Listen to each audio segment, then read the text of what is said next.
ஒரு மகிழ்ச்சியான செய்தி. இதயம் நல்லெண்ணெயின் விலை லிட்டருக்கு ரூபாய் 105 குறைஞ்சிருக்கு. செப்டம்பர் 2023ல 1 லிட்டர் இதயம் நல்லெண்ணெயின் அதிகபட்ச விலை ரூபாய் 503. ஆனா இப்ப 1 லிட்டர் இதயம் நல்லெண்ணெயின் விலை ரூபாய் 398 மட்டும்தான் தமிழ்நாட்டுல. அப்ப இனிமே எல்லாரும் இதயம் நல்லெண்ணெய் வாங்கலாம் இல்ல?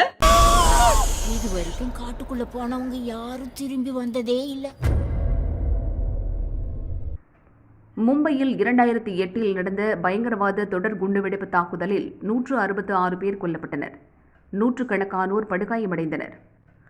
இந்த தாக்குதலின் முக்கிய சதிகாரர்களில் ஒருவரான தகாவூர் ராணா இப்போது அமெரிக்க சிறையில் இருக்கிறார். பாகிஸ்தானைச் சேர்ந்த ராணா அந்நாட்டு ராணுவத்தில் சில காலம் வேலை செய்து பின் அமெரிக்காவில் குடியேறினார். அங்கு லஷ்கர்-இ தொய்பா அமைப்பைச் சேர்ந்த பயங்கரவாதி டேவிட் கோல்மன் ஹெட்லியுடன் சேர்ந்து மும்பை தாக்குதலுக்கு உதவினார். இந்தியா வந்து வெடிகுண்டு தாக்குதலுக்கான இடங்களை தேர்வு செய்தார். தேடப்படும் குற்றவாளியான ராணாவை இந்தியாவிடம் ஒப்படைக்க அமெரிக்க அதிபர் ட்ரம்ப் கடந்த மாதம் ஒப்புதல் அளித்தார். இதை எதிர்த்து அமெரிக்க சுப்ரீம் கோர்ட்டில் ராணா முறையிட்டார். இந்தியாவுக்கு நாடு கடத்துவதற்கு தடை விதிக்க வேண்டும். நான் பாகிஸ்தானிய முஸ்லீம் என்பதால் இந்தியாவில் சித்திரவதை செய்யக்கூடும். உடல்நிலையும் சரியில்லாததால் விசாரணை முடியும் வரை உயிரோடு இருப்பேனா என்பதே சந்தேகம். எனவே நாடு கடத்துவதற்கு தடை விதிக்க வேண்டும் என ராணா முறையிட்டிருந்தார். ஆனால் அவனது மனுவை அமெரிக்க சுப்ரீம் கோர்ட் தள்ளுபடி செய்துவிட்டது.